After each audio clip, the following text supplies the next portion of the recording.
राधा वल्लभ श्री हरिवंश। राधा वल्लभ श्री हरिवंश। राधा वल्लभ श्री हरिवंश। वृंदावनेश्वरी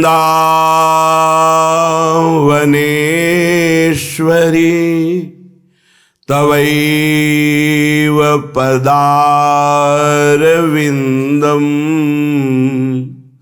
प्रेमामृतैकमकरन्द रसौघपूर्णम्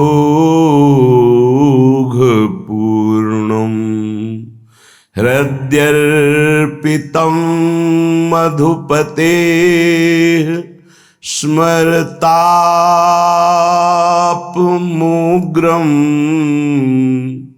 निर्वापयत्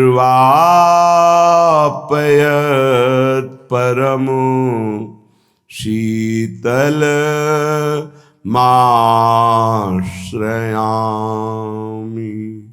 निर्वापयत्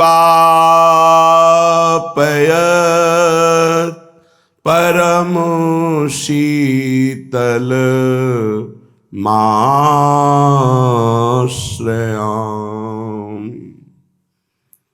तेरो मग जोवत लाल बिहारी प्यारी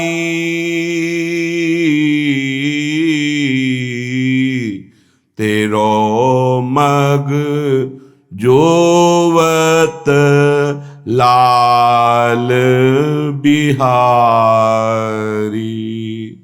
तेरी समाधि अजहूं नहीं छूटत चाहत नाहिने नेकु निहारी। तेरो मग जोवत लाल बिहारी। औचक आई द्वै कर सो मूंदे नैन अरबराई उठी चिहारी। श्री हरिदास के स्वामी श्यामा ढूंढत बन में पाई प्रिया दिहारी। ढूंढत बन में पाई प्रिया दिहारी। तेरो मग जोवत लाल बिहारी। उपासना उपास्य यही उपासक का जीवन है। अपने उपास्य देव की उपासना में अपना सर्वस्व न्यौछावर कर देना, मानो उपास्य देव को अधीन कर लेना है।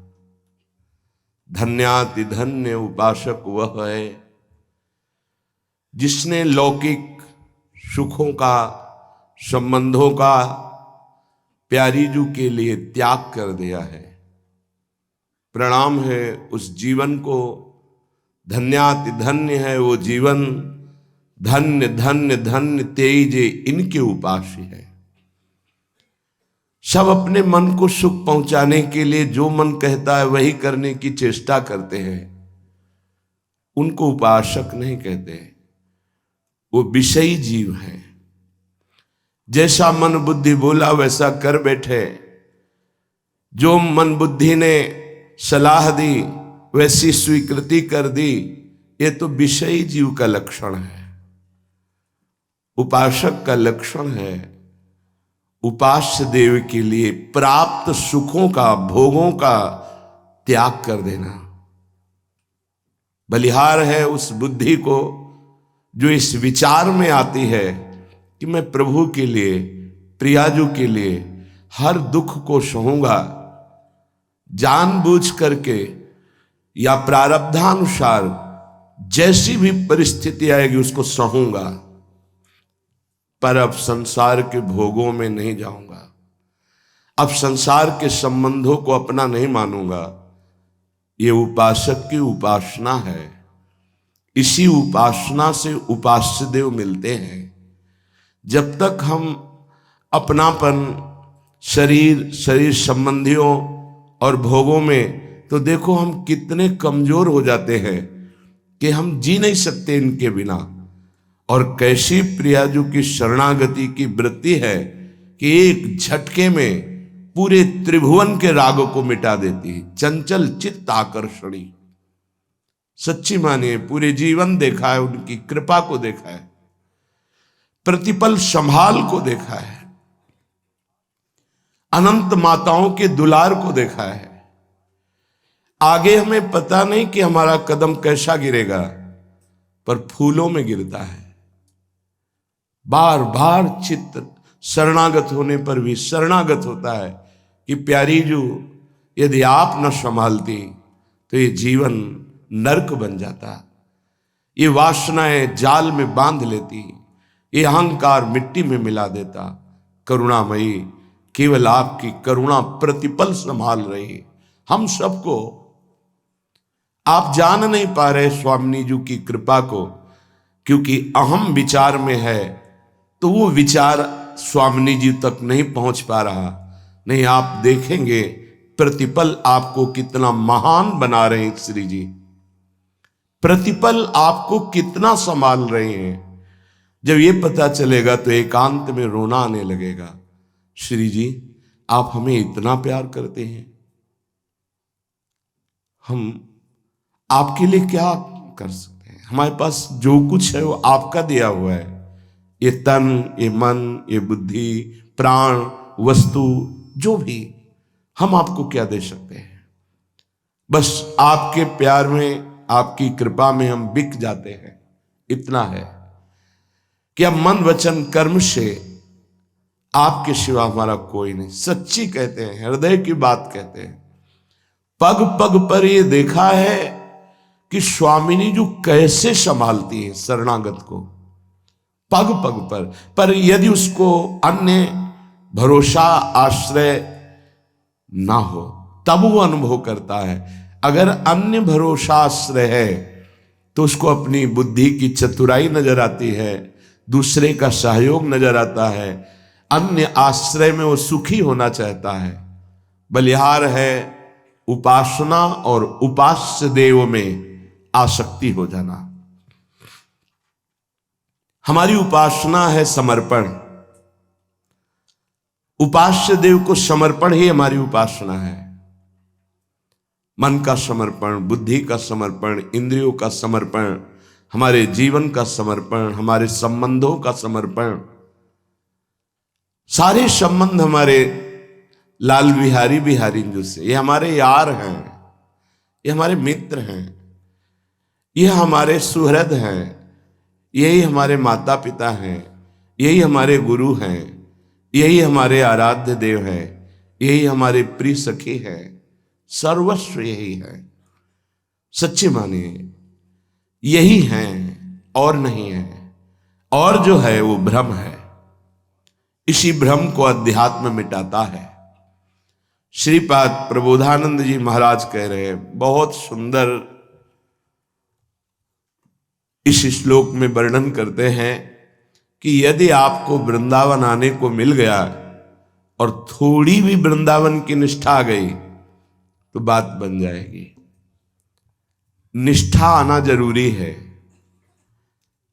हृदय हमारा निष्ठा करता है पारिवारिक संबंधों की, हृदय हमारा रहता है भोगों में, विश्वास होता है संपत्ति का, भरोसा होता है सुहृद जनों का। ये बहुत ही माया की दुरंत मोहिनी चाल है, जिससे निकल पाना बहुत कठिन है। दुरादपाश स्वजनान सुखमर्थ कोटिम सर्वेशु साधन वरेश चिरम निराशा। ये केवल कृपा पात्र का जीवन होता है। ना पारिवारिक संबंध सुखों का, ना अर्थ के सुखों का, ना साधना के सुखों का, एकमात्र प्यारे जू के चरणारविंद के सुख का जब लक्ष्य बनता है तब चमत्कार होता है जीवन में। कहां पार्थिव पांच भौतिक शरीर में आसक्त जीव और कहां चिदानंद रस का भोक्ता बन गया। कहां वो दैन्यता से विषय में पतित हो रहा था, कहां त्रिभुवन पति को अधीन कर लिया। ये उपासना कैसी उपासना हुई? वासना को मिटाकर त्रिभुवन पति को अधीन कर लिया।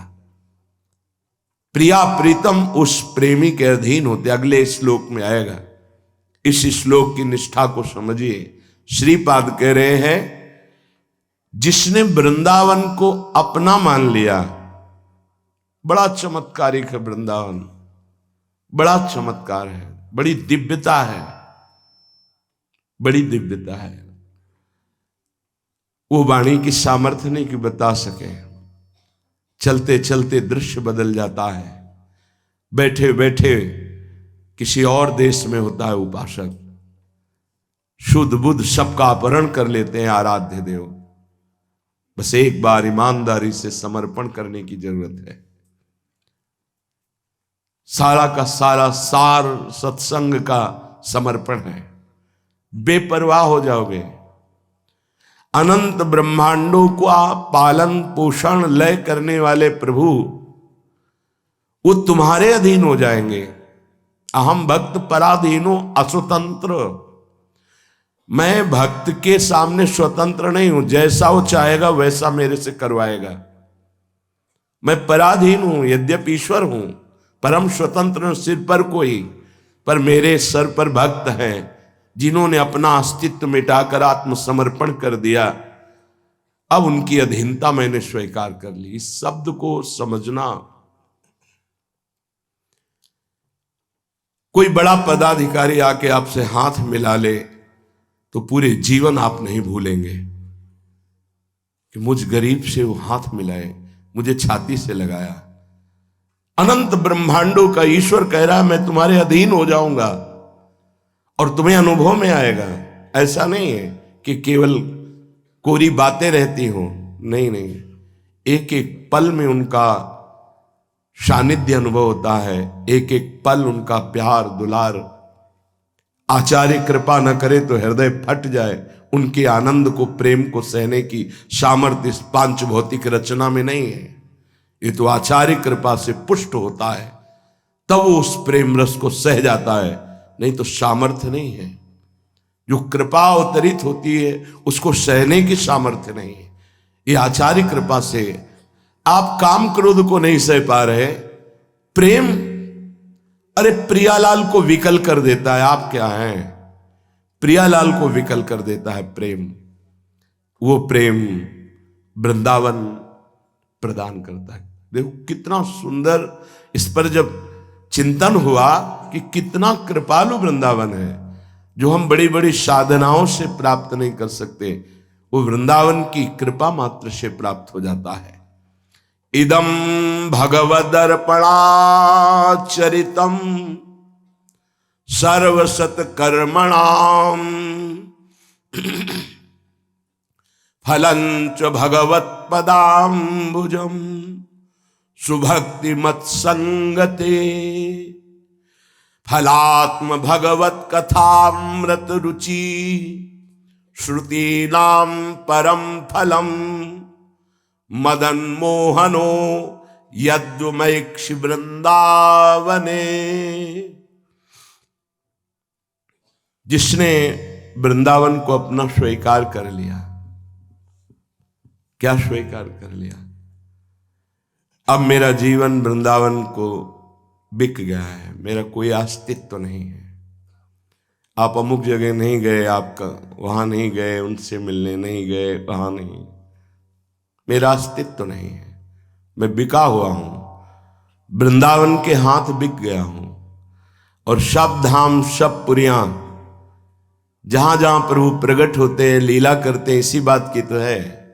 तो वृंदावन धाम तो प्रेम धाम है। किसी भी धाम की रच की महिमा का वर्णन नहीं, लेकिन ब्रज रच का स्पष्ट, किसी भी धाम का कोई भी महात्मा हो, ब्रजरज की महिमा वर्णन, जिनकी रज की वंदना शिव शनकादि करते हैं, जिस रज में गुलमलता औषधि बनना ब्रह्मा जी और उद्धव जी चाहते हैं, उस परम धाम का क्षेत्र संन्यास है। क्षेत्र संन्यास, इस 84 कोश भूमि के बाहर प्राण निकल जाएं पर शरीर नहीं जाएगा। निष्ठा,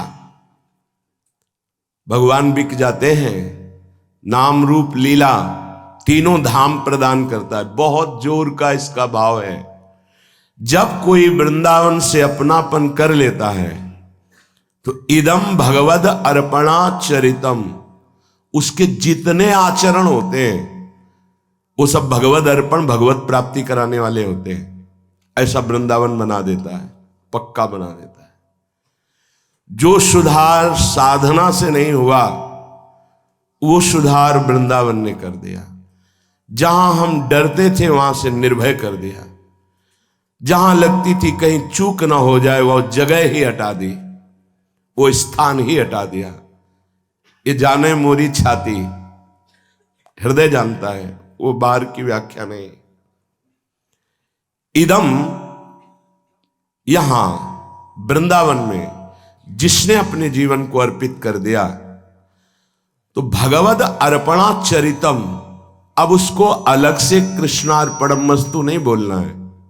ये धाम की महिमा देखो, उसके जितने आचरण हैं वो सब भगवत प्रसन्नता वाले बनेंगे। बड़ों के घर के बच्चे से जब कुछ वस्तु टूट जाती है, फूट जाती है ना, उनको सुख होता है। मेरा है ना, क्या कमी है, लाडला है, फोड़ दिया तोड़ दिया, कोई बात नहीं। ऐसे वृंदावन प्यार करता है। अरे ये त्रुटि है इसमें, ये नीच है, ये अधम है, तो क्या हुआ, मेरा है ना।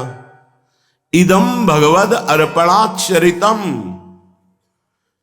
छोटा बच्चा दौड़ करके जब पिता की गोद में बैठता, उनकी दाढ़ी नोचता, थप्पड़ मारता है तो पिता को सुख होता है, अपमान या दुख नहीं। ऐसे वृंदावने प्रभाव सुनु अपनो ही गुण देत, किनको, जिन्होंने वृंदावन को अपने आप को बेच दिया। हे, बेच तो शरीर को भोगों में सब रहे, देख लो ना। एक बार भगवत धाम, भगवत नाम, भगवत चरणारविंद में अपने को अर्पित करके तो देखो, जिस सुख की खोज अनंत जन्मों से भोगों में कर रहे थे, गंध भी नहीं मिली, उस सुख समुद्र में डूब जाओगे। यह अलौकिक सच्चिदानंद मार्ग है। तुम लौकिक बुद्धि के कारण नहीं जान पा रहे हो तो सद्गुरु, शास्त्र, इन पर विश्वास करके इनके वचनों को मान लो। वो अव्यक्त वस्तु तुम्हारे सामने व्यक्त हो जाएगी। कहते हैं हमने प्रभु को देखा नहीं तो प्रेम कैसे करें। तो अपने को देखा है क्या आपने? फिर भी प्राणपन से प्रेम करते हो। अपने को देखा है? आप अपने को कभी नहीं देखा है, तभी तुम्हारी दुर्गति हो रही। तुम देह को देखा है, मन को, बुद्धि को, स्वभाव को। ये तीनों शरीर हैं, प्रकृति के हैं, तुम परमात्मा के हो। इसीलिए मान लो तो जान जाओगे, जान गए तो वही हो जाओगे। सिद्धांत समझो। इसलिए गुरुदेव का वर्णन किया जाता है, शास्त्र श्रवण किया जाता है, उस अव्यक्त परमात्मा को प्यार करने के लिए।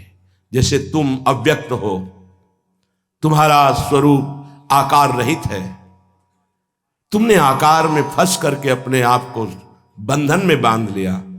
अब आओ, ऐसे दिव्य आकार का भाव करो जो जीवन मुक्त महापुरुषों का वांछनीय है, प्रभु का सेवा पार्षद रूप।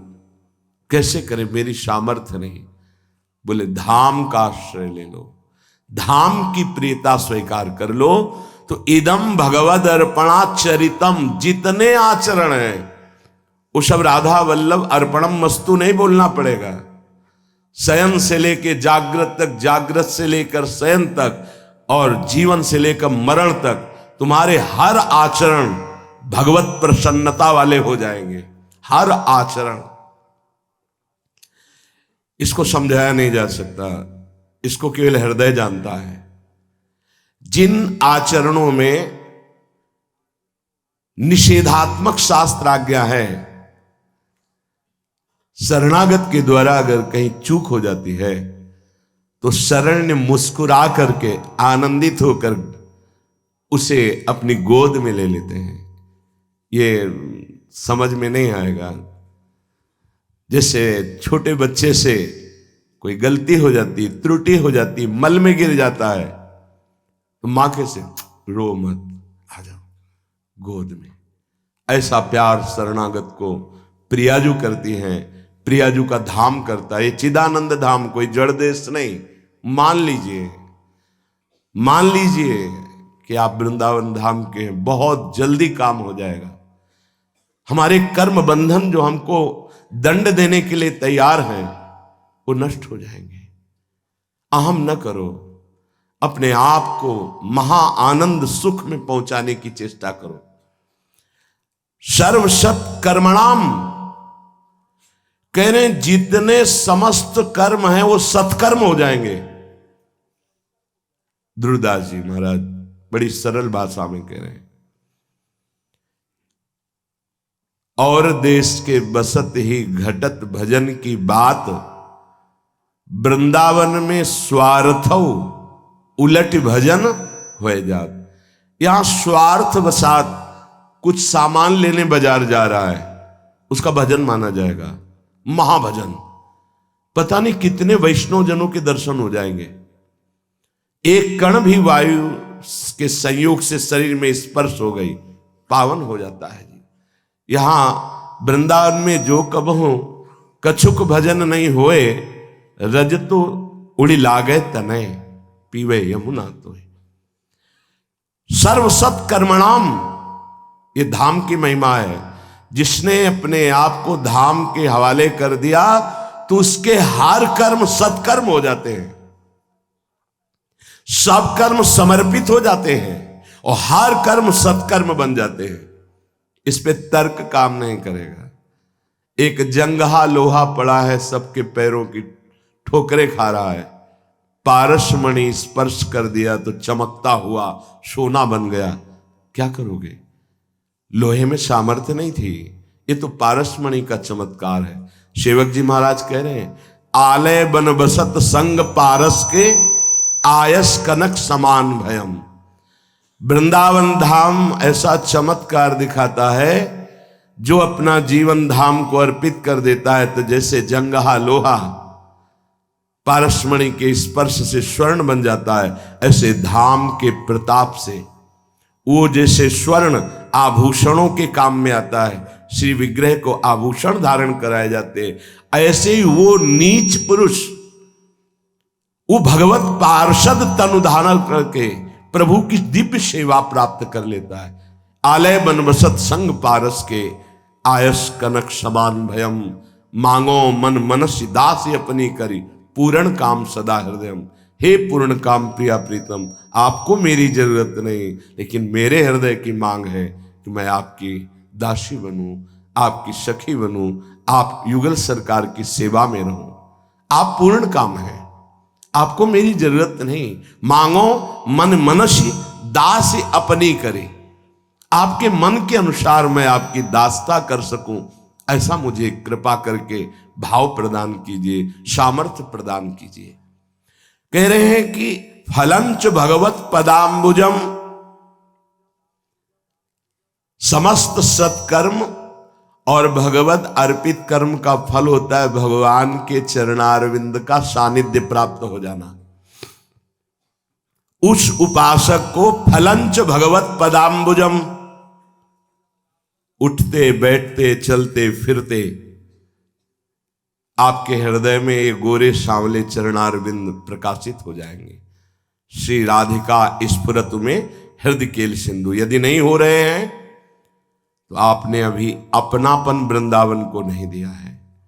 शरीर राग, इंद्रिय राग, शरीर संबंधी राग कहीं न कहीं, पर यह भी ठीक हो जाएगा क्योंकि ऊपर लिखा है इदम भगवद अर्पणा चरितम, आपके हर आचरण भगवद अर्पित माने जाएंगे क्योंकि धाम सर्व सत्कर्मणाम, जितने भी कर्म हैं वो सब सत्कर्म माने जाएंगे। और आपके हृदय में एक दिन फलंच भगवत पदाम्बुजम, भगवत चरणारविंद, आपके हृदय में जो फल है समस्त साधनाओं का वो हृदय में जागृत हो जाएंगे। शुभक्ति मत संगते, जो भगवत प्रेमी महात्मा है उनका आपको नित्य संग प्राप्त हो जाएगा। ये दुर्लभ बात है। श्रीपाद कह रहे हैं ये धाम प्रदान करेगा। सत्य मार्ग में चलने वाले, सिर्फ प्रभु से अपनापन करने वाले, सिर्फ प्रभु के प्रेम में पगे हुए, उनको ना लोक व्यवहार से मतलब है ना वेद व्यवहार से, ऐसे महात्माओं का मिलन सिर्फ भगवत कृपा से होता है। जिनको ये भ्रम होता है कि ये तो समाज या संसार के किस काम में आते हैं, अपना एकांत बैठे प्रिया प्रीतम को केवल रिझाते रहते हैं, तो स्वार्थी है, अपने कल्याण में लगे, भ्रम है तुम्हें। जो उनके द्वारा जगत कल्याण होता है वो प्रवचनों के द्वारा नहीं होता, ध्यान रखना। प्रवचन में तो जितनी महात्मा की भजन की सामर्थ्य उतना ही वचन आपके ऊपर काम करेगा। अगर भजन नहीं ना तो केवल मनोरंजन होगा, आपके ऊपर काम नहीं करेगा प्रवचन। और वो महात्मा जो आठों पहर केवल प्रिया प्रीतम में लगा है, उसके शरीर की वायु स्पर्श करके अगर आपको छू गई तो जो बड़ी बड़ी साधनाओं से पापों का नाश नहीं होता, नाश हो जाएगा। वो किसी के भी दरवाजे में खड़े होकर एक टुकड़ा रोटी ले लिया तो पूरे घर का कल्याण हो जाएगा। जहां से वो चरण रख करके निकलेगा वहां की रज पे अगर तुम्हारा स्पर्श हो गया तो तुम निष्पाप हो जाओगे। समय आने पर तुम्हें पता चलेगा कि हमारे जीवन का परिवर्तन कैसे हो गया। अगर कोई चिता में जल रहा है, उस पर दृष्टि उस महात्मा की पड़ गई, उसका कल्याण हो जाएगा। अभी महात्मा की महिमा को जानते नहीं तो ये समझ जाते हैं कि समाज में तो ये जाते नहीं, इनको व्यवहार से कोई मतलब नहीं, लोक कल्याण के लिए कुछ कर नहीं रहे, एकांत में बैठे माला चलाते, प्रिया प्रीतम का चिंतन करते हैं, ये स्वार्थी, अपने स्वार्थी के लिए। क्या जानते हो तुम, उन महात्माओं से ही कल्याण होता है। अगर हमारे हृदय में भजन नहीं तो हम कितना प्रयास करें, ना अपना परिवर्तन होगा ना दूसरे का।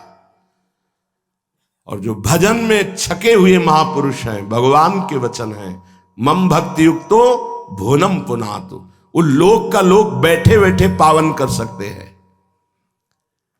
शुभक्ति मत संगते, वृंदावन जो प्रिया प्रीतम के अनुराग में डूबे हुए संत जन हैं उनका संग प्रदान करते हैं। सच्ची मानिए, बड़े अभिमान का विषय होता है जब ऐसे महाभागवतों से, महाप्रेमियों से अपनापन होता है कि मेरे महाराज जी हैं, मेरे गुरुदेव हैं, मेरे हैं। बस इस संबंध को प्रिया प्रीतम भी नहीं तोड़ सकते। इस अपनेपन के संबंध में बंध करके वो हृदय में फलंच भगवत पदाम्बुजो, इन्हीं महापुरुषों के दम से ऐसा होता है। ये बड़े अनुभव की बात कह रहा हूं। खूब शास्त्र और साधन पद्धतियों का अनुष्ठान करने वाला स्वभाव, लेकिन प्रभाव जो अनुराग का है वो केवल रसिक महापुरुषों की चरण रज से हुआ, दूसरा कोई उपाय नहीं। तभी बहुत सोच विचार कर ध्रुवदास जी ने लिखा है, रे मन रसिकन संग बिन रंच न उपजय प्रेम। रसिक महापुरुषों का संग कौन करता है? वृंदावन धाम। शुभक्ति मत संगते, जिनकी सुंदर मति केवल भगवत भक्ति में ही लगी हुई है, ऐसे मिलना कठिन है। मिश्रित स्वभाव, थोड़ा विषय, थोड़ा प्रपंच, थोड़ा समाज, थोड़ा ये वो एक अलग है। केवल प्रभु में ही आसक्ति, केवल प्रभु का ही चिंतन, उनके द्वारा जगत कल्याण होता है, जगत मंगल होता है। एक बार किसी ने सदगुरुदेव भगवान से प्रश्न किया कि जगत में प्रसार करके जगत कल्याण करना उत्तम है या एकांत में बैठकर साधना करना?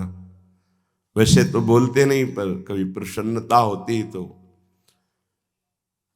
तो कहा जगत में प्रचार प्रसार किसका करेगा? जब एकांत में साधना करके भगवत प्राप्ति नहीं की तो किसका करेगा?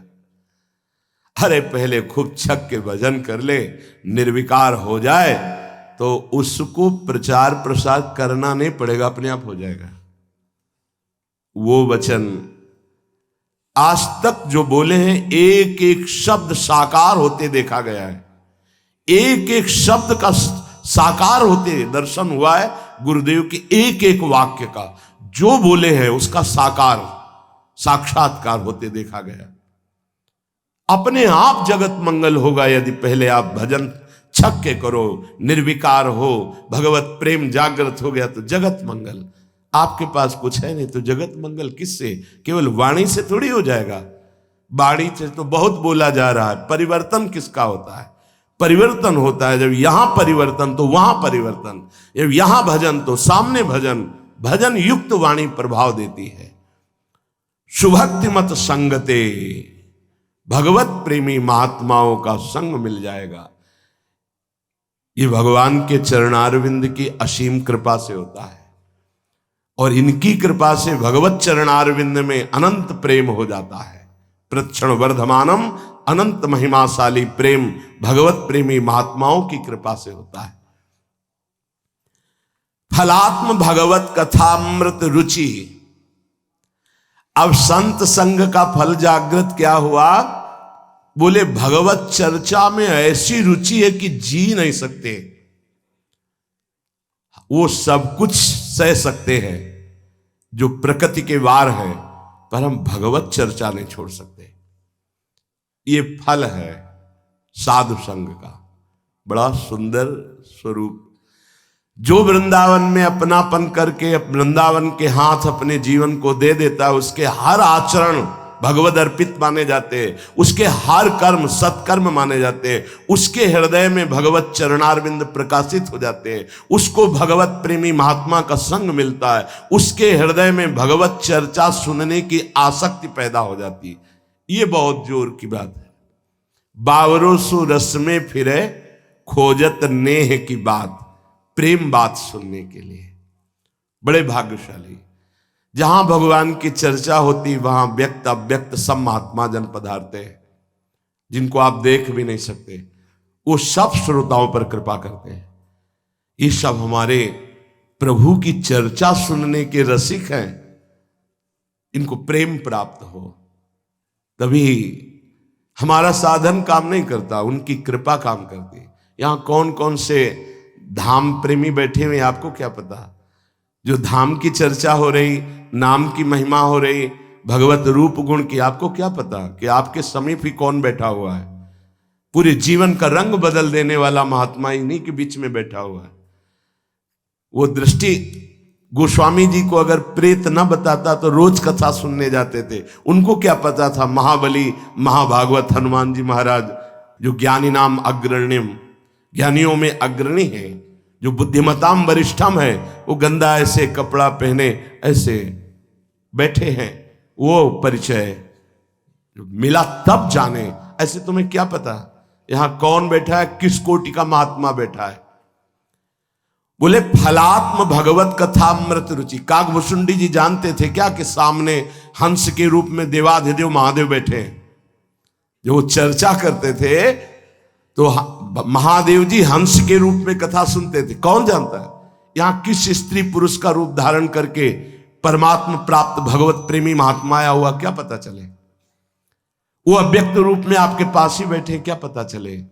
इसीलिए सभा में भगवत चर्चा जो श्रवण की जाती है तो हम जो पकड़ पाते हैं, नहीं जो असली भगवत प्रेमी महात्मा जन अव्यक्त रूप में है वो कृपा करते हैं कि सभा में आए भगवत चर्चा सुनने के लिए, इनका परम मंगल हो। इसीलिए व्रतान यज्ञ छंदांस तीर्था नियमा यमा यथा वरुंधित सत्संगा सर्वसंगो पहो ही माम। स्वयं भगवान श्री कृष्ण चंद्रजू एकादश स्कंद में कहते हैं कि सत्संग की समानता न कोई बड़े से बड़ा व्रत कर सकता है, न वेदाध्ययन कर सकता है, और ना नाना प्रकार की यज्ञ धर्म आदि की अनुष्ठान कर सकते हैं, न तीर्था बड़े बड़े तीर्थों का अवगाहन, ना यम नियम ये समानता नहीं कर सकते।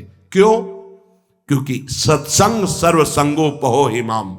सत्संग में ऐसे ऐसे महत त्यागी महत प्रेमी महापुरुष आते हैं जिनकी कृपा दृष्टि से जो हम जीवन में नहीं छोड़ सकते, वो वासनाएं छूट जाती हैं, वो आसक्तियां नष्ट हो जाती हैं, आसक्ति प्रभु के चरित्र से हो जाती है।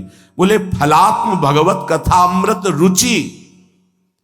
कथामृत में ऐसी रुचि, देखो ना 3 बजे से 2 बजे से 2:30 बजे से यहां खड़े हैं पंक्ति में कि मुझे केवल बात सुननी है प्रभु की। क्या मिलता है? प्रगट में क्या मिलता है? ठंडी का समय है, अपने कंबल से निकलना बड़ा कठिन है, पर ये आशिक हैं भगवत चर्चा श्रवण के, खड़े हैं घंटों पहले से खड़े। मुझे अवसर मिले कि मैं सामने देखते हुए भगवत चर्चा सुनूं। ये आपकी प्रीति नहीं है, ये आपके ऊपर कृपा हुई है श्री जी की लाडिलों की। तो बोले फलात्म भगवत कथामृत रुचि। देखो शनकादि की जब सत्संग वार्ता हुई महाराज पृथु से, तो आंसू बहाते हुए भगवान से यही मांगा कि ऐसे महात्माओं का संग और इनके मुख से निकली हुई भगवत चर्चा, ये 2 कानों से मुझे तृप्ति नहीं मिलती, मुझे 10,000 कान दे दीजिए। महाराज पृथु मांग रहे, प्रभु हमें वरदान दीजिए कि मेरे 2 कानों में 10,000 कानों की सामर्थ्य हो, मैं 10,000 कानों से अपने प्रीतम श्री हरि के प्यारों के मुख से उनकी चर्चा सुनूं। श्रुति नाम परम फलम, बहुत जोर की बात कह रहे हैं। श्रुतियों का परम फल है तत्वबोध। जो वृंदावन का आश्रय ले लेता है उसे तत्वबोध हो जाता है। श्रुति नाम परम फलम। और क्या कह रहे हैं आगे? बोले मदन मोहनो यद वीक्ष। वो मदन मोहन प्रभु का दर्शन भी पा जाता है धाम की कृपा से। मोहन मदन त्रिभंगी, मोहन मुनिमन रंगी। बड़े बड़े मुनियों के मन को अपने रंग में रंग देने वाले ललित त्रिभंगी मोहन मदन मोहन का अर्थात लालजू महाराज का वो धाम की कृपा से साक्षात्कार पाता है। सच्ची मानिएगा, धाम अपने आप ऐसी चमत्कार में लीला उस उपासक के सामने प्रकट कर देता है, निहाल हो जाता है उपासक। बस आप विश्वास कीजिएगा, धाम पर विश्वास कीजिएगा। श्रुति नाम परम फलम, बड़ा दुर्लभ बात करें, उसको तत्वबोध हो जाता है। मदन मोहनो यदवीक्ष्य, वो यही मदन मोहन का साक्षात्कार प्राप्त कर लेता है। मोहन मुन सघन प्रगट परमानंद गुण गंभीर गोपाला। प्रभु का साक्षात्कार कोई खिलवाड़ है? वृंदावन खिलवाड़ में साक्षात्कार प्रदान कर देता है।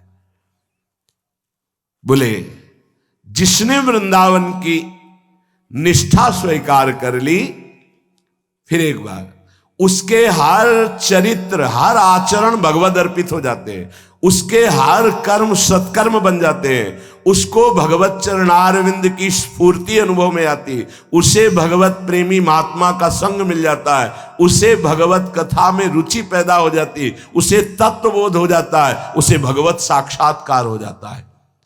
निराकार स्वरूप तत्वबोध और साकार स्वरूप मदन मोहन का दर्शन। और फिर कह रहे हैं जागृत स्वप्न सुषुप्ति नित्य मिलनो नित्यानुरागोन्नति नित्याश्चर्यम नवीन दिव्य वयसौ नित्य स्मरोन्मादिनी।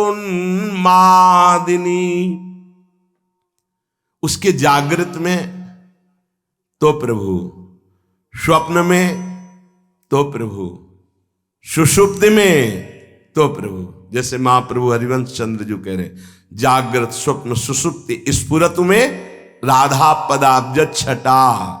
वैसे ही श्रीपाद कह रहे, जागृत स्वप्न सुषुप्ति नित्य मिलनो। जागृत में प्रिया प्रीतम के साथ, स्वप्न में प्रिया प्रीतम के साथ और सुषुप्ति में प्रिया प्रीतम के साथ। ये धाम कृपा करके अक्षरशः ऐसा ही करता है। कभी कभी ऐसे उपासकों को स्वप्न आते हैं कि ऐसा लगता है जागृत हो ही नहीं, जागरण ही ना हो, ऐसे डूबा रहे। कभी कभी जागृत अवस्था में एकदम भाव चुरा लिया जाता है, मन बुद्धि, ऐसा लगता है ऐसी ही दशा बनी रहे। भला सुषुप्ति तमोगुण अवस्था में क्या प्रिया प्रीतम का मिलन होता है? उसमें तो गाढ़ निद्रा मूर्छा अवस्था रहती, पर कह रहे ये कृपा कि उसकी सुषुप्ति ही प्रिया प्रीतम में होती, तमोगुण जनित नहीं।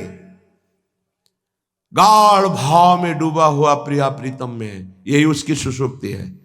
अर्थात वो जागृत स्वप्न सुषुप्ति तीनों अवस्थाओं पर विजय प्राप्त किया हुआ महापुरुष हो जाता है। जागृत में तो प्रिया प्रीतम, स्वप्न में तो प्रिया प्रीतम, सुषुप्ति में तो प्रिया प्रीतम मिलनो, नित्य मिलनो।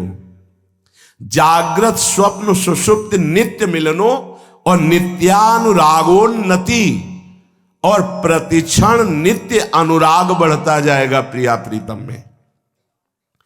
नित्याश्चर्यम नवीन दिव्य वयसौ, नित्य नवीन सौंदर्य सामने। अभी थोड़ी देर पहले जो प्रिया प्रीतम को देखा वो नहीं, नित्य नवीन दिव्य वयसौ, नवीन अवस्था, नवीन रूप।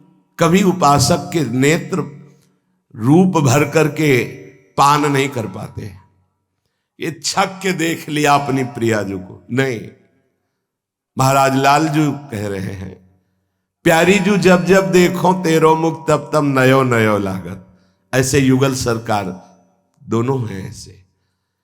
इनका नयो नेह, नवरंग, नयो रस, नवल श्याम, वृषभानु किशोरी। लालजू भी नवीन नवीन लावण्य, तो लाडली जू का नवीन नवीन रूप, इनकी अवस्था नवीन, इनकी पोशाक नवीन, इनका वृंदावन नवीन, उस वृंदावन की कुंज नवीन, वहां के खग मृग पशु पंछी नवीन, और इनकी लीला नवीन, और उपासक का भाव नवीन। इसीलिए प्रतिक्षण आसक्ति बढ़ती जाती है। नित्याश्चर्य नवीन दिव्य वैसव और नित्य स्मरोन्मादिनी, ऐसी उसको उन्मादमयी वृत्ति मिलती है कि जब प्रिया प्रीतम के इस नित्य नवीन नववय स्वरूप का प्रतिपल जागृत में, स्वप्न में, सुषुप्ति में वो मिलन, वो अनुभव, तो उन्माद अवस्था अंदर से बनी रहती है। बाहर से शांत दिखाई देता है, अंदर से उन्माद रहता है। नित्य स्मरोन्मादिनी ये वृंदावन प्रदान करता है। नित्यान्योन्य विचित्र केलि कलनौ, अन्योन्य दोनों युगल सरकार ऐसी नित्य नवीन नवीन लीला करते हैं कि उपासक का चित्त उसी में डूबा रहता है। नित्याली वृंदान्वितौ, समूह की समूह नवीन सखियां उनकी सेवा में मगन, उसका दर्शन करके उपासक आनंद मगन होता है। श्री वृंदावन नागरो भज मनस तावेव नित्योज्वलो।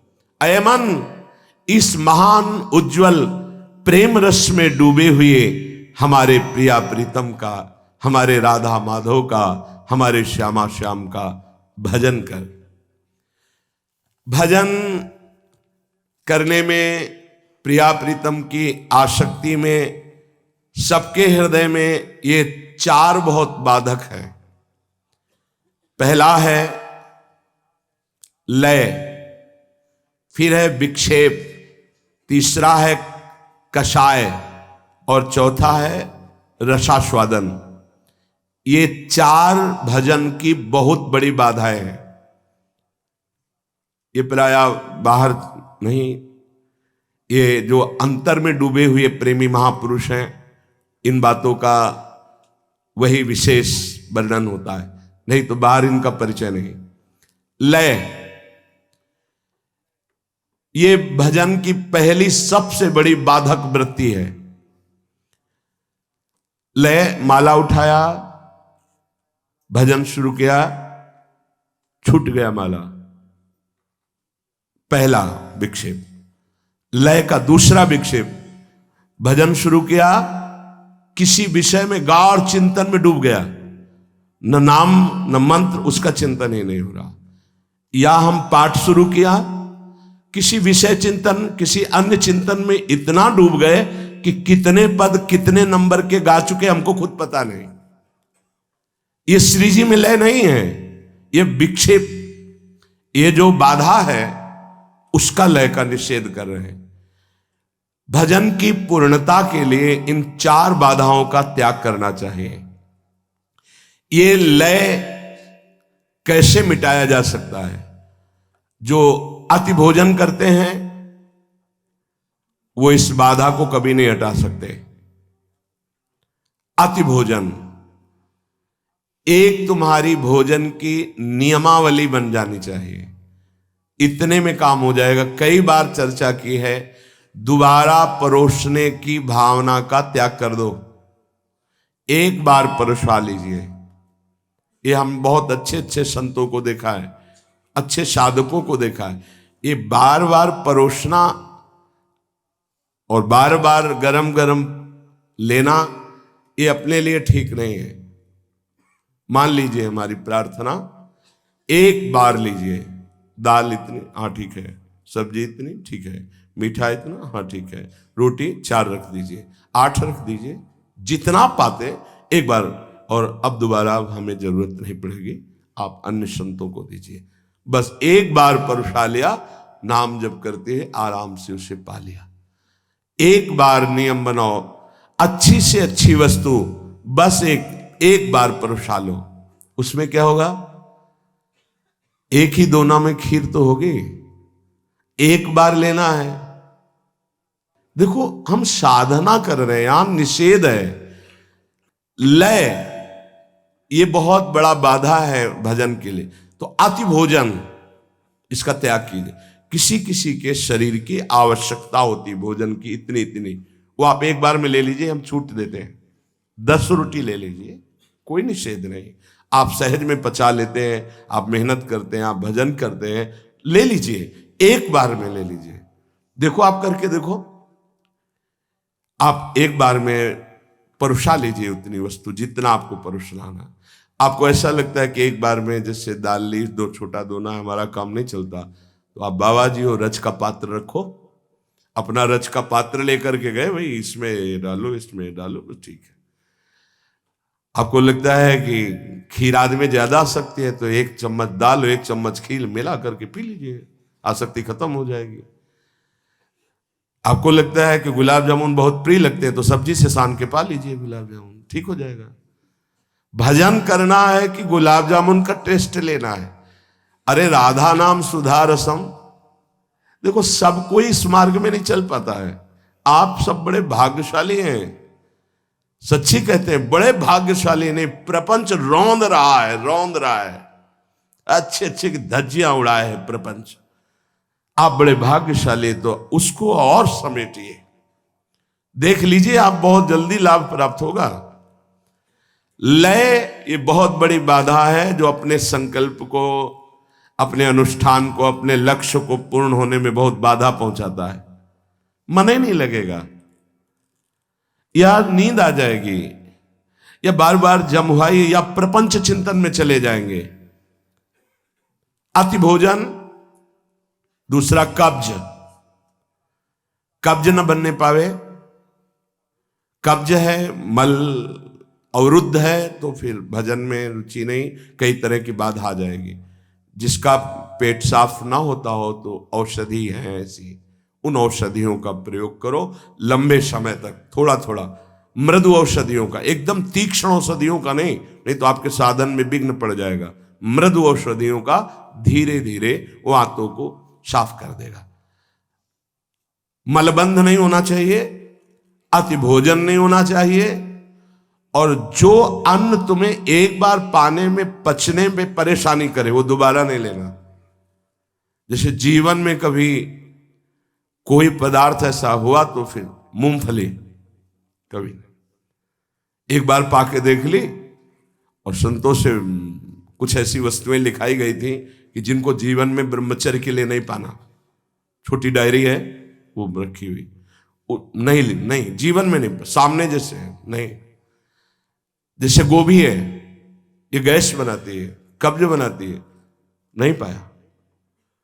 कई ऐसे पदार्थ हैं संसार वाले, उनको मेहनत करनी है, अपने को बैठना है, अपने को वाणिज्य गायन करनी, भजन करनी, तो ज्यादा गरिष्ठ और गैस्ट्रिक पदार्थ ये नुकसानदायक है। जैसे सुनते हैं राजमा, ये जीवन में नहीं पाया गया, जीवन में नहीं पाया गया। क्यों? ये ब्रह्मचर्य घातक है, बलिष्ठ है और गैस्ट्रिक है। ऐसे पदार्थ हमें नहीं पाने। हमें रुचि नहीं देखनी है, हमको अपने जीवन को संभालना है, जो भगवत अर्पित करना है। प्रपंच में मनोरंजन करने का जिसका स्वभाव है वो लय को प्राप्त हो जाएगा। जिनके पास मोबाइल है, अगर गेम खेलने का स्वभाव है, साधक होकर रील देखने का, और क्या कहते हैं उसको, जो कहानियां किस नाटक बनते हैं, सीरियल, भैया हमें प्रिया प्रीतम का सीरियल देखना है। अगर इन आजकल प्रायः हर ऐसे बनाए जाते हैं जिनमें लौकिक आकर्षण की प्रधानता होती। भाई देखो, तुम भगवत मार्ग के पति को ये चीजें देखोगे तो तुम्हारा मन तुम्हें जलाएगा, फिर नहीं बचाया जा सकता, मन जलाएगा। हम जो देखते हैं उसका मनन होता है, जिसका मनन होता है वो हम करना चाहते हैं। कोई भी नौटंकी नाटक ऐसे नहीं है जो आपको विषय विलासिता से वैराग्य दिलाने वाले हों, विषय विलासिता का राग बढ़ाने वाले हैं।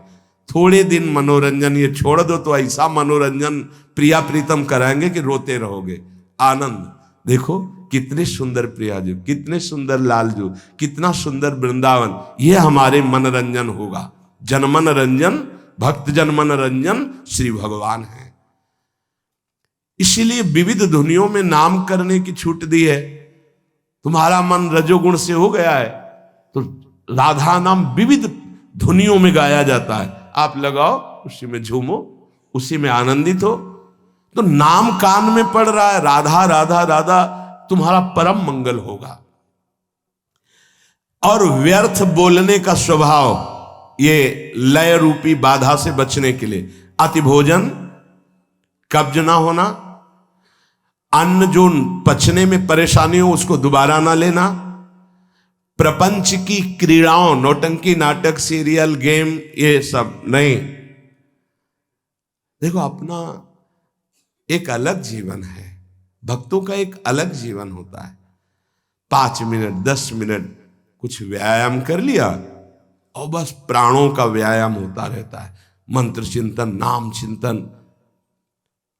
अगर संयम से आप हैं, बहुत सुखद जीवन चलेगा आपका। ये सब गेम आदि जितने, ये व्यर्थ, इसमें क्या मिला आपको? और जलन, अच्छा जीत गए तो क्या मिला, और हार गए तो क्या मिला? कुछ नहीं। अगर उतने समय आप नाम जप कर रहे हैं, नाम कीर्तन कर रहे हैं, मन को जबरदस्ती लगाओ। आप सोच रहे हैं कि हम अभी मन को थोड़ा मनोरंजन करके, ये थोड़े में नहीं संतुष्ट होगा, इसकी टांग पर शर्ती चली जाएगी। ये इतना आपको परेशान कर देगा कि शायद है कि आपसे भजन ही होना बंद हो जाए। बहुत सावधानी की जरूरत। ये खींचेगा आपको। थोड़ा ये देख लेते हैं ना, इतनी देर पाठ करके आए हैं, कीर्तन करके आए, थोड़ा सा वो आपको बहुत लय अर्थात परमार्थ विमुख वृत्तियां पैदा कर देगा। और अधिक निद्रा और कम निद्रा, दोनों लय को प्राप्त कराएंगे। जैसे आपके शरीर की आवश्यकता 5 घंटे नींद से पूरी हो जाती है, फिर आपके किसी भी दिनचर्या में आलस्य प्रमाद नहीं होना चाहिए, एकदम फिट। अब अगर आप 2 घंटे सोएंगे तो आपका भजन में विक्षेप हो जाएगा, आप सत्संग में सो जाएंगे। इतना कम नहीं और इतना अधिक नहीं कि आपका स्वभाव ही बन जाए सोना, इतना कम भी नहीं कि आपकी साधना में वो नींद परेशान करे।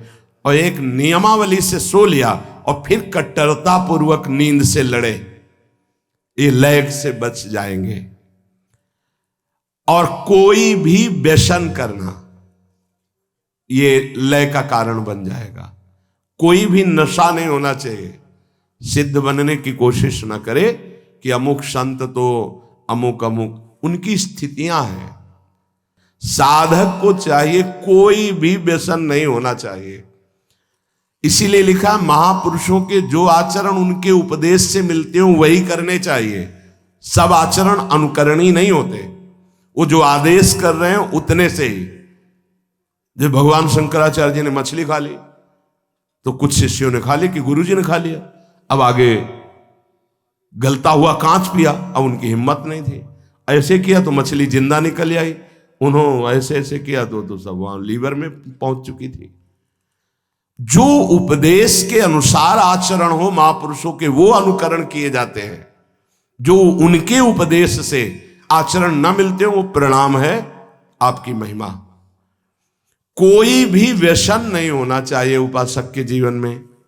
हमें लगता है कि बड़े धन्यवाद के पात्र है कोई उपासक, अभी तक तो एक भी नजर नहीं आया कि किसी भी तरह का कोई तंबाकू या किसी भी तरह का कोई मादक द्रव्य। तो धन्यवाद है कि बड़े कृपा पात्र हैं आप सब जन। जो गृहस्थी में उपासक हैं वो भी सावधान रहे, कोई भी व्यसन नहीं होना चाहिए। आपके अंदर जब नाम का व्यसन चढ़ेगा तो एक मादकता अपने आप चढ़ती है। अगर अन्य व्यसन करेंगे तो नाम निरंतर नहीं जप लेंगे। जिसके मुख में तंबाकू है, सिगरेट है, पान मसाला खाओगे, नाम नहीं चल पाएगा। तुम्हारी इतनी हिम्मत नहीं है कि रजोगुणी मुख में मसाला हो और तुम्हारी चित्तवृत्ति भगवदाकार हो। नहीं, कोई भी व्यसन नहीं होना चाहिए, तो लय से बच जाओगे। अतिभोजन, मलबंध अर्थात कब्ज नहीं होनी चाहिए। वो अन्न नहीं पाना चाहिए जो पचने में परेशानी करता है। कोई भी प्रपंच की क्रीड़ा नहीं देखनी चाहिए, जिसे सीरियल, नौटंकी, नाटक के फिल्म आदि। और अधिक नींद और कम नींद दोनों नहीं होनी चाहिए। युक्त, जितने जीवन के लिए आवश्यक है उतनी नींद। और कोई भी व्यसन ना हो तो लय से बच जाओगे। दूसरा है विक्षेप। विक्षेप विषयों का होता है। यह अनात्म वस्तुओं के संयोग से सुख लेने की इच्छा बहुत जन्मों से यह संस्कार चला रहा है। आपके अंदर आएगा, काम भोग करने की इच्छा आएगी, नाना प्रकार के पदार्थों की इच्छा आएगी। इच्छा होती है। इसी को बंधन कहते हैं। इसी विक्षेप को जो जीत लेता है वो बंधन मुक्त हो जाता है। इच्छा का त्याग करना ही परमार्थ के पथिक का परम कर्तव्य होता है। इच्छाओं का त्यागी होना चाहिए। जा ही न चाहिए कबहू कछु। इच्छा त्यागी मतलब विक्षेप का त्यागी। यही विक्षेप पड़ता रहता है। विक्षेप है विषय प्रियता। अनात्म पदार्थों में सत्यत्व सुख बुद्धि, ये विक्षेप है। उपासक अंदर से देख ले, ये विक्षेप क्रिया भले न हो लेकिन चिंतन होता है, इसका अस्तित्व बना रहता है। विक्षेप पड़ता रहेगा आपके जीवन में, आप अशांत रहेंगे, आप जलेंगे, आप खुद ऐसे आचरण करेंगे जो आपको बांध देंगे, आपको क्लेश पहुंचाएंगे, भजन साधना छूट जाएगी। ये चारों बहुत बड़े मतलब विक्षेप पहुंचाने वाले हैं। पहला लय और दूसरा विक्षेप। विषय प्रियता, विषय भोगों में सुख, सत्यत्व बुद्धि, इसका त्याग करना पड़ेगा। वैसे जब कभी आपका मन किसी विषय में जाए तो उससे बचने का उपाय बहुत जोर जोर से जल्दी जल्दी से नाम करना। तो वो संस्कार नहीं बना पाएगा। पर उस समय आप देखना, अगर आप नाम जप करें उसकी रफ्तार धीमी करके एकदम बंद करवा देगा, गाढ़ विषय चिंतन कराएगा और साधक सहयोग कर देता है मन को, फिर परेशान होकर के डोलता है घंटों, मेरा मन नहीं लगता, मेरा मन अशांत है, मैं क्या करूं, मेरा मन ऐसा, मेरा मन। तो दवा क्यों नहीं ली समय पर? जिस समय तुम्हारा मन विषय में गाढ़ चिंतन कर रहा था, उस समय तुमने चिंतन करने क्यों दिया? नाम कीर्तन क्यों नहीं किया? उस समय जोर जोर से कीर्तन क्यों नहीं किया? रफ्तार से कीर्तन क्यों नहीं किया? उसको अवसर क्यों दिया चिंतन का? हर विक्षेप की काट भगवत चिंतन है। उस समय चिंतन ना बने तो कीर्तन करो। उस समय किसी भी तरह विषय चिंतन का अवसर ना दो। हृदय जलाएगा, तुम्हें परेशान करेगा, पर तुम उस परेशानी से परेशान मत हो। यही सबसे बड़ी तपस्या है। जीत जाओगे, जीत जाओगे। नहीं, हरि गुरु बड़े कृपालु हो, बार बार तुम्हें वही सब देंगे, देख लो करके, देख लो क्या मिलेगा। फिर वही ज्वाला, फिर वही परेशानी, फिर वही चिंता। जितनी जल्दी तुम इच्छा रहित होगे, जीवन मुक्त हो जाओगे। इच्छा रहित होने का सीधा उपाय, जब आपका अंदर विषय चिंतन चल रहा है, नाम कीर्तन बहुत जोर से होना चाहिए। उसको अवसर मत दो चिंतन का। विक्षेप का कारण ये भोगों के प्रति सत्यत्व बुद्धि, सुख बुद्धि है। कषाय, कषाय कहते हैं जो भोगा आवरण आपको ढके हुए है, उससे हम निकलने की जो चेष्टा करते हैं तो उसमें जलन होती है। उसको ना सह पाना, जलन को ना सह पाना, ये कषाय होता है। ये गिरा देता है कच्चे साधकों को, अधकचरे योगियों को ये भ्रष्ट कर देता है। कषाय, मन का दुलार करने की आदत, मन की जलन को अपनी जलन मान के उसके मिटाने का उपाय करना, अर्थात भोगों के कवच से निकलने की चेष्टा जो हमको दृढ़ता पूर्वक करनी चाहिए, तो हम दुलार कर देते हैं वहां मन का। जब मन जलता है तो लगता है कुछ भी हो, इसकी जलन मिटानी है। कैसे मिटेगी? भजन से। चलो थोड़ा घूम आते हैं, चलो थोड़ा मोबाइल देख लेते हैं, टीवी देख लेते हैं, थोड़ा जो कह रहा है आज कर लेते हैं। ये कभी तुम्हें आगे नहीं बढ़ने देगा। ये कवच की तरह तुम्हें बांध के रखेगा उसी विषय चिंतन में, उसी जलन में। ज्यादा दिन टिक नहीं पाओगे परमार्थ में। बहुत सूरवीर का मार्ग है ये, बहुत सूरवीर का। यार श्वास श्वास पे तीर और बर्छियों की तरह प्रहार करते हैं काम, क्रोध, लोभ, मोह, मद, मत्सर। गुरुदेव की कृपा ही कवच है। कृपा क्या है? वो जो उपदेश कर रहे हैं उसे मान लो, यही गुरु कृपा है। ये मन पर जो भरोसा कर लेना, ध्यान दीजिए, मन पर भरोसा कर लेना कि अगर ये जो मांग रहा है हम दे देंगे, शांत हो जाएगा। धोखेबाज, भारी धोखा खा रहे हो आप, बहुत बड़ा धोखा खा रहे हो। ये मन तुमको फंसा के और जला देगा। ध्रुवदास जी महाराज कह रहे हैं, विषय चुगा जिन चुगय मन, चुगत कछुक सुख होए, फिर फांसी ऐसी लगे तेषम दुख न होए। मन कहता है एक बार ये चख लेते हैं, भोग लेते हैं, बहुत जलन हो रही, एक बार तो देख लेते हैं, फिर शांत हो जाएगा। आप राजी हो गए? इसमें लिखा है भोगाकर्षण पर मन पर दया कर देना, दोस्ती कर लेना। चलो ठीक है, अच्छा ऐसा कर लेते हैं। उसके हटाने में जो क्लेश, उसे ना सह पाना। अब क्या करेगा? 5 मिनट के लिए तुम्हें शांति दे देगा कि हाँ राधा राधा राधा राधा, बड़ा शांति मिली। अब इसके बाद जब आएगी उसमें ज्वार भाटा, फिर दोबारा कितने मिनट बाद आती है, लौट करके कुछ कहा नहीं जा सकता। हो सकता है थोड़ी ही देर में आ जाए, हो सकता है शाम तक। अब जब आएगी तो तुम्हारी ताकत नहीं कि तुम रोक सको, तुम्हारी दस्तखत करने की जरूरत नहीं, वो घसीट लेगा तुम्हें।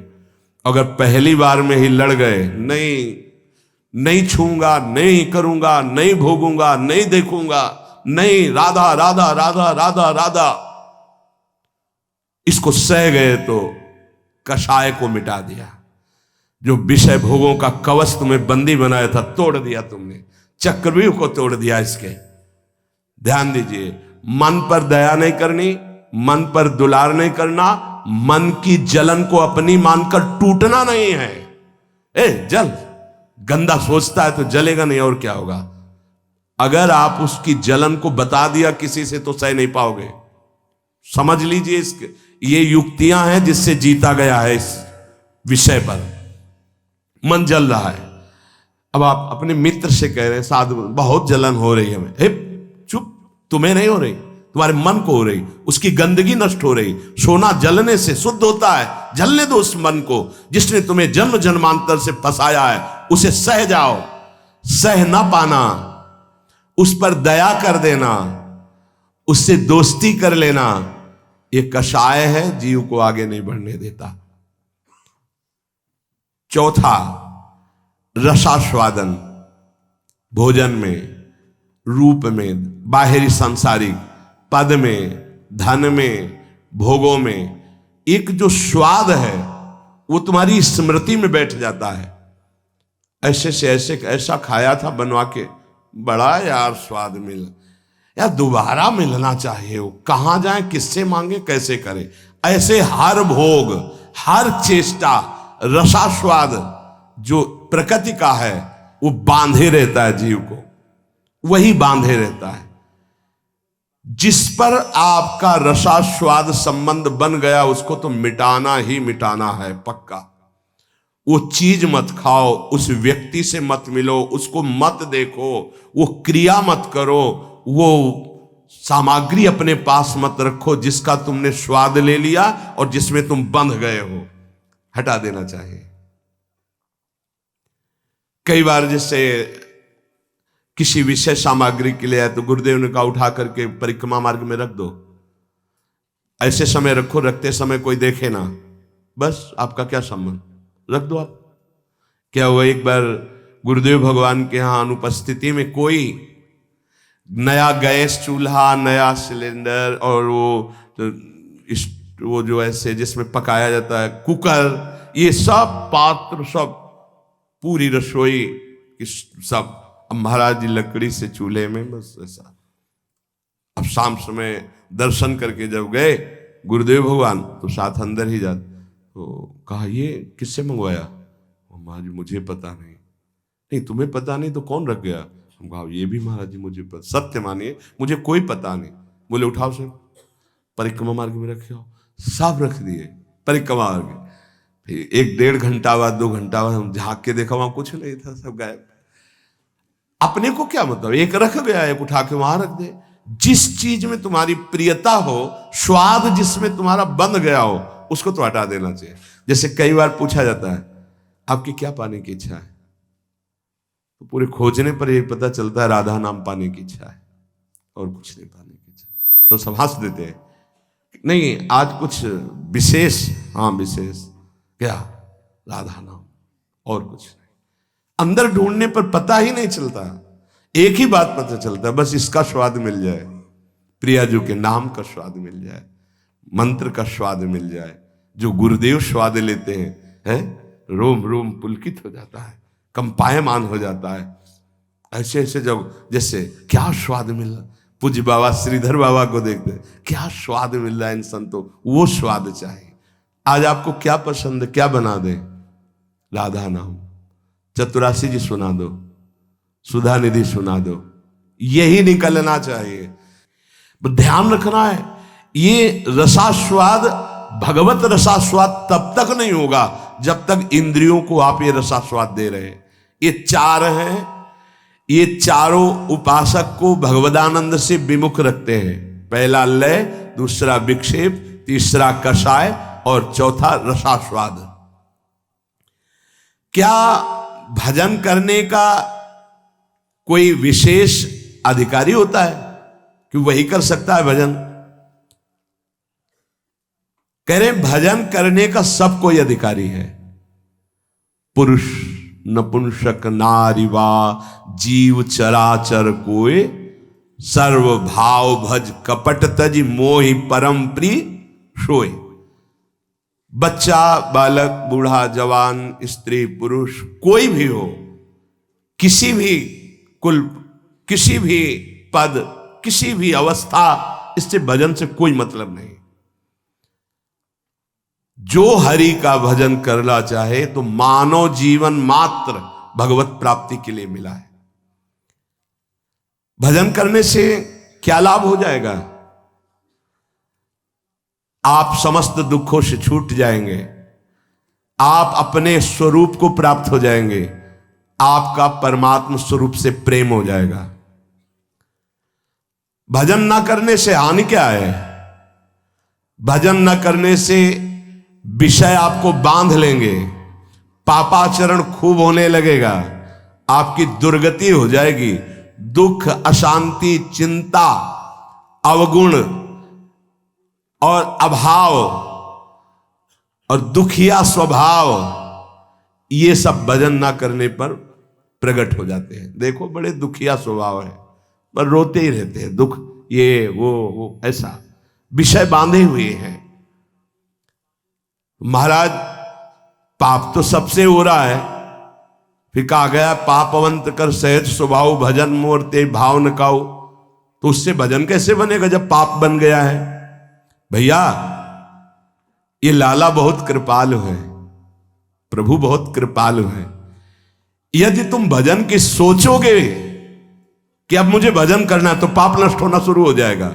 ये बड़े कृपालु हैं। अपिचेत सुदुराचारो भजते माम अनन्य भाग साधुर्य समंतव्य सम्यक व्यवसिता हिस्सा।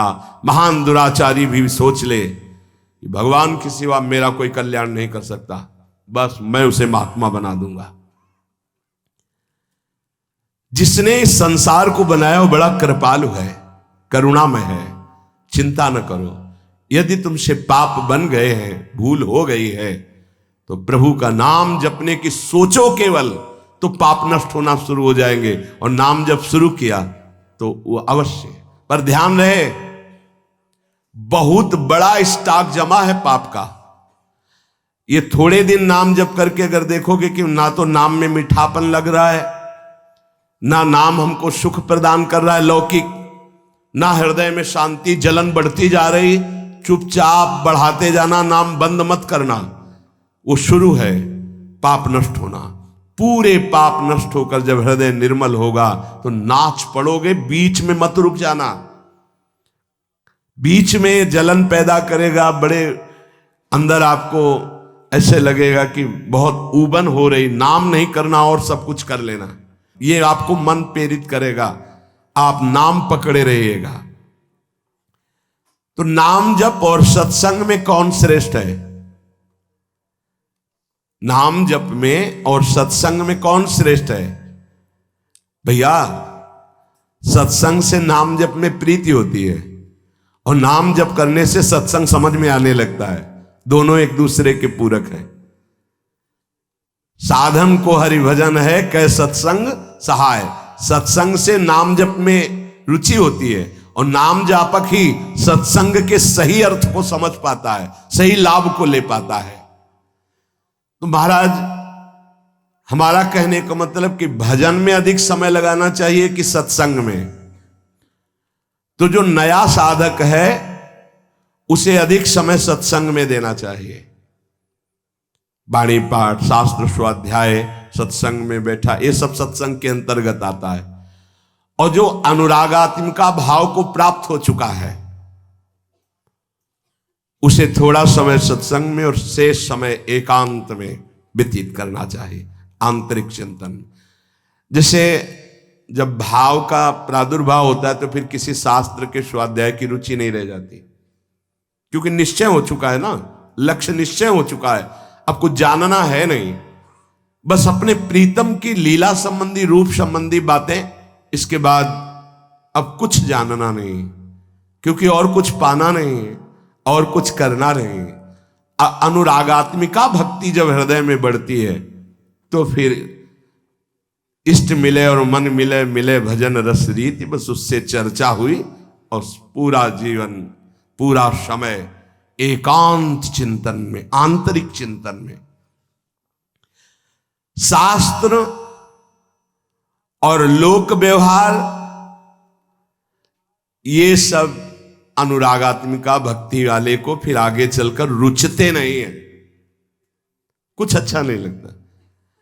अगर ये सत्संग न करना हो तो समय ही नहीं है ना, इसके लिए अंतर की वृत्ति को छोड़कर बाहर आना पड़ता है।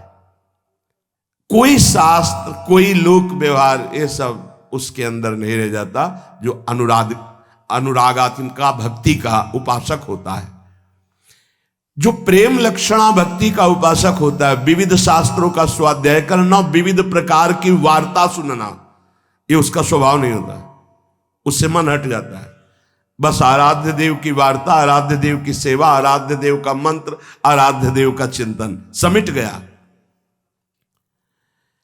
बाबा भजन करने में ये संचित कर्म बहुत बाधा देते हैं। क्या ये बात सही है कि जैसे भजन में लगे तो कहो इतनी प्रतिकूलता आ जाए, इतना दुख आ जाए कि आपका भजन छूट जाए? हां, भजन करने में संचित कर्म बाधा पहुंचाते हैं, पर दृढ़ता यदि है तो बाधा कुछ बिगाड़ नहीं पाएगी, आगे बढ़ जाएगा, बाधाएं नष्ट हो जाएंगी। प्रायः यदि गुरु वचनों पर दृढ़ नहीं है तो फिसल जाएगा और बाधा गिरा देगी। पूर्व के पाप, पारिवारिक मोह, विषय भोगों की इच्छा, कहो ऐसा अपमान का वातावरण कि तुम्हारा उपहास हो, तो लगेगा कब तक सहे, छोड़ो यार, वो बाधाएं उसे परास्त कर देंगी। बाबा कह रहे हां, भजन करने के लिए जब कोई कमर कसता है तो पूर्व संचित पाप बाधा डालते हैं, पर जिसका दृढ़ संकल्प हो गया है, पीछे कदम नहीं हटाना, इसमें ध्यान रखना, पीछे कदम नहीं हटाना। इतनी सीख ले लो, जितनी माला में पहुंचे उससे नीचे नहीं उतरना, जितना पाठ में पहुंच चुके उतना पाठ करना, जितना त्याग में पहुंच चुके उतना कदम मजबूत जमा लेना, पीछे मत हटना। हर बाधा आपको आगे बढ़ा देगी, पीछे नहीं हटाएगी। बाधा तो आएंगी, आती हैं, बड़े बड़ों के जीवन में आती हैं।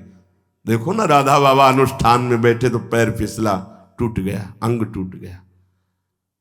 ये पूर्व संचित कर्म जो हैं, पाप कर्म, ये बड़े बड़ों को बाधा पहुंचाते हैं। बस दृढ़ता होनी चाहिए। संचित कर्म दृढ़ भाव वाले साधक के जीवन में कभी बाधा नहीं पहुंचा सकते। ये बातें पकड़नी चाहिए, नहीं प्रायः फिसलन हो जाती है। भजन करने वाले उपासक को इतना दृढ़ हो जाना चाहिए कि अब चाहे प्राण निकल जाए, अब मैं रुकूंगा नहीं, इस मार्ग को छोड़ूंगा नहीं, अब जो होगा देखा जाए, कोई बाधा नहीं परास्त करेगी। नहीं, कदम कदम पे बाधा आती, कदम कदम पे, क्योंकि पूर्व पाप बख्शेंगे थोड़ी आपको, वो तो आपको गिराना चाहेंगे। और अगर भजन चल रहा है, नियम ले लिया, गुरु वाक्यों पर चल रहे हो, तो वो खुद नष्ट हो जाएंगे, क्योंकि असत कर्म है वो, ये सत है। सत को कोई काट नहीं सकता, सत को कोई गिरा नहीं सकता, पर बाधा आएगी। रुकना नहीं है, झुकना नहीं है, टूटना नहीं है, पक्का। ये रोज सत्संग में सुन रहे हैं, मानो आपको रोज वो युक्तियां मिल रही जिससे आप आगे बढ़े।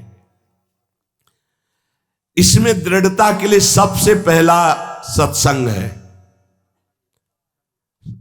पर यह है कि कुसंग भी बहुत जोर का होता है। यद्यपि सत्य के आगे कुसंग क्या है, पर आपको परिणाम में अगर बताएं तो 10 साल का सत्संग और 10 दिन का कुसंग, इतना प्रभावशाली। तो आप कहेंगे फिर सत्य का इतना धीमे प्रभाव पड़ता है, इसलिए कि बहुत जन्मों से हमारी इंद्रियां सब कुसंग में राजी रही है। जैसे इस बिल्डिंग को बनाने के लिए कितने महीने लगे होंगे, लेकिन इसको गिराने के लिए दिन चाहिए, केवल 1 दिन, 2 दिन, 3 दिन। बनने में वर्ष लगे होंगे। ऐसे ही साधना की ऊंचाई पर चढ़ने में समय लगता है।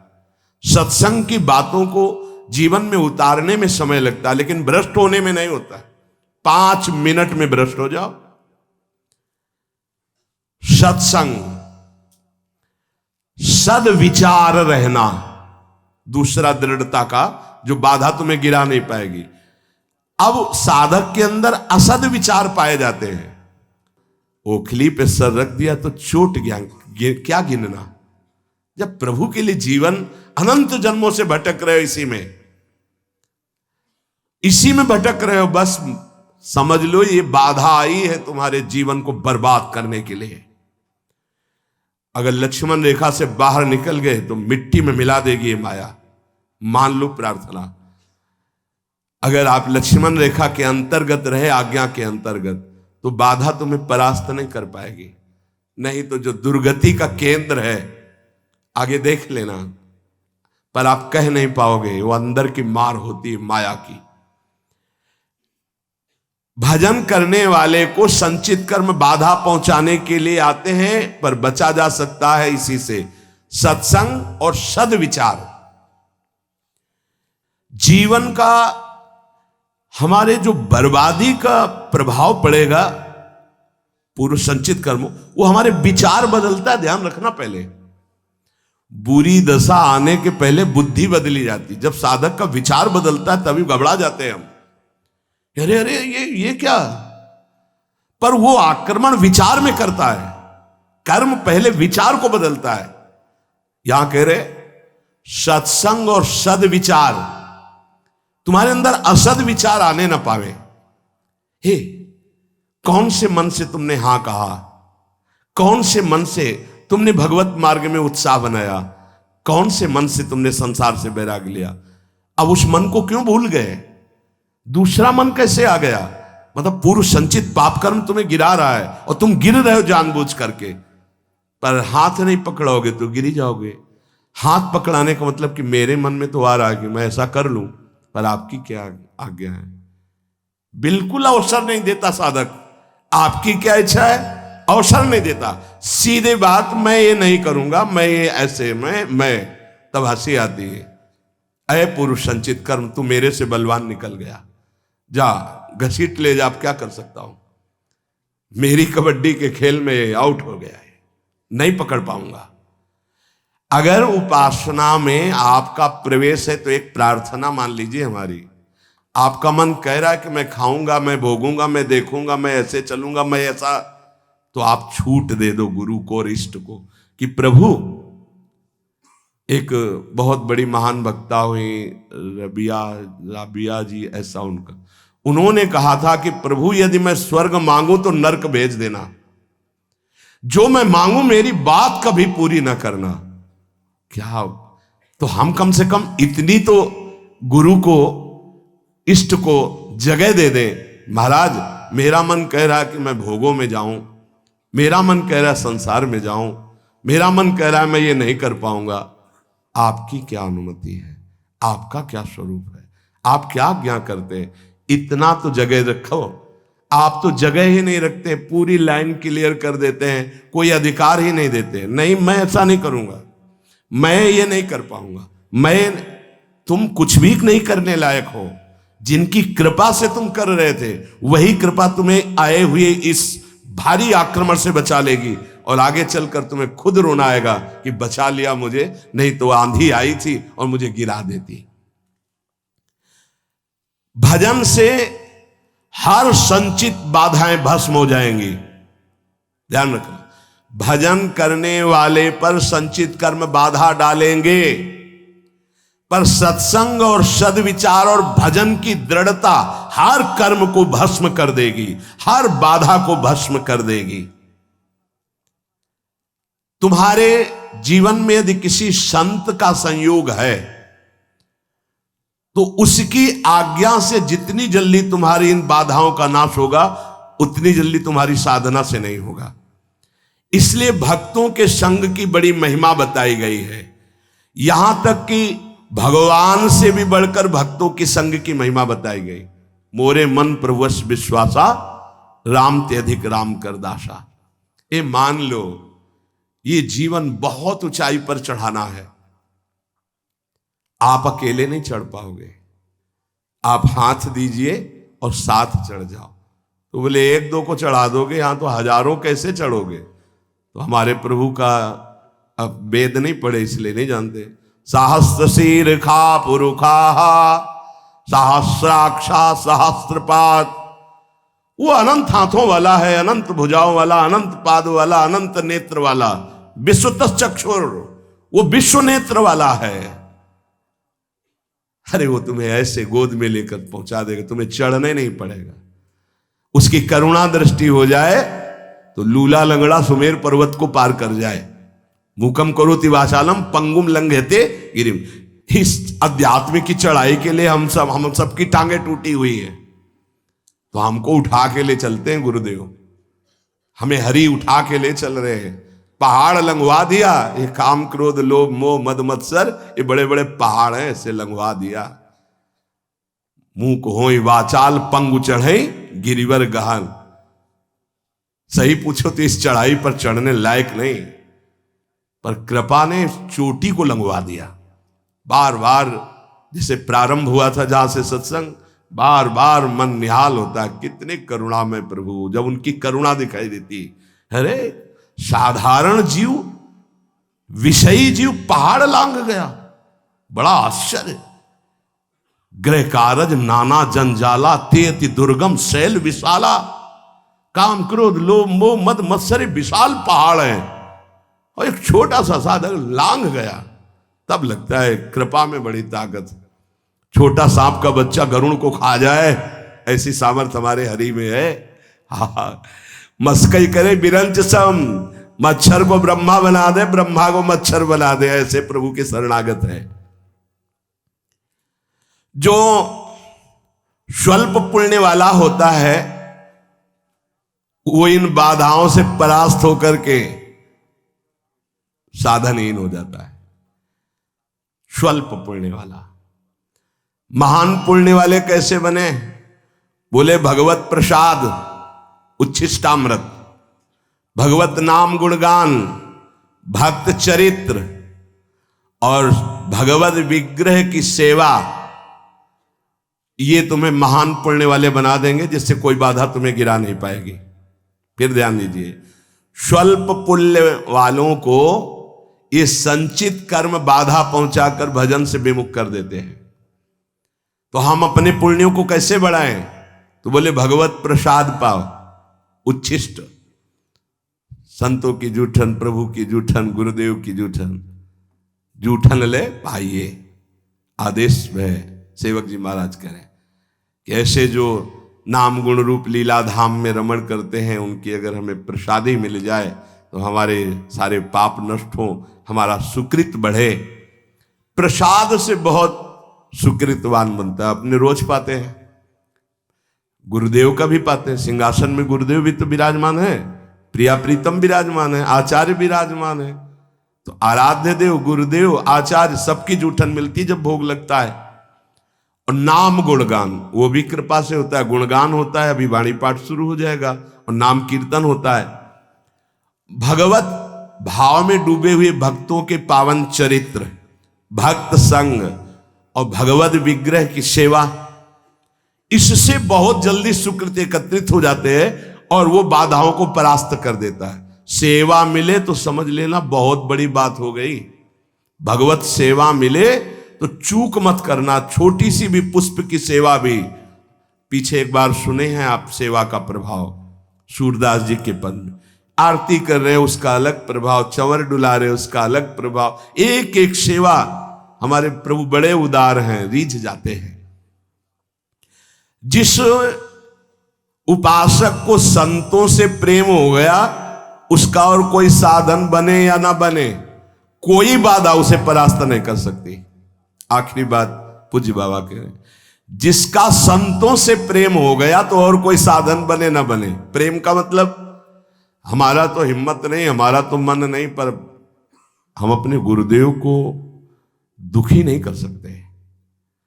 हमारे चाहे प्राण निकल जाएं, हमसे कोई साधन बने ना बने, पर हमारे बड़े भाग्य हैं कि हमें ऐसे गुरुदेव मिले, हम उनको दुख नहीं दे सकते।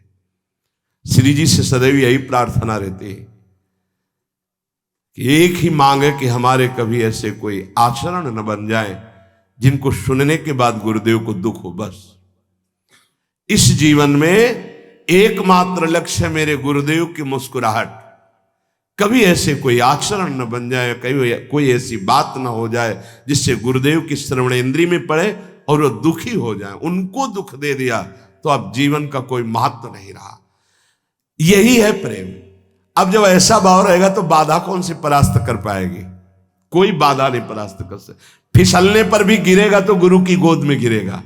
इसीलिए आखिरी में कह रहे कि जिसे संतों से प्रेम हो गया उसे और कोई साधन ना हो तो भी बाधा परास्त नहीं कर सकती।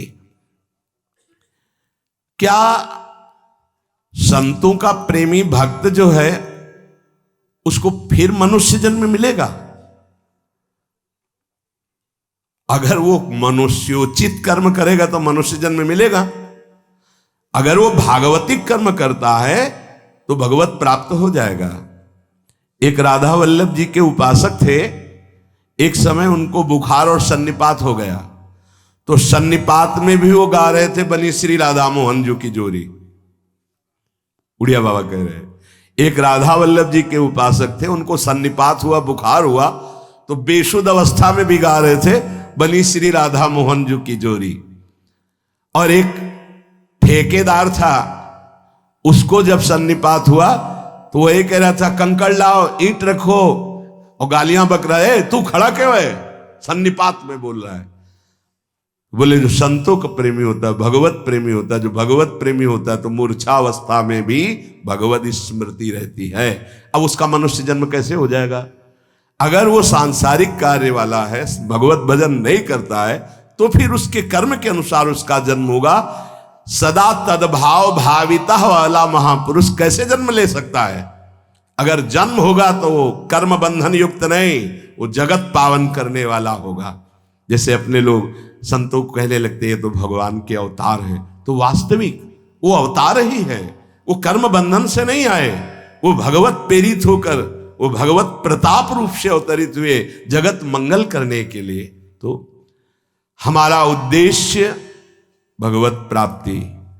पैर ऐसे जमाओ कोई भी प्रलोभन या भय तुम्हें इससे गिरा ना पावे। इस दिन भर बड़े बड़े महापुरुषों की बातें चयन करके आपको सुनने को जो मिलती हैं, अगर आप इनको जीवन में उतारेंगे नहीं तो हमारा प्रयास विशेष सफलता का रंग नहीं लाएगा। आप हम पर कृपा करें, हमारी मेहनत को सार्थक करें कि आपको जो सुनने को मिलता है उसको आप आचरण में उतारें। शेष रचा आगे। श्री राधा वल्लभ लाल की।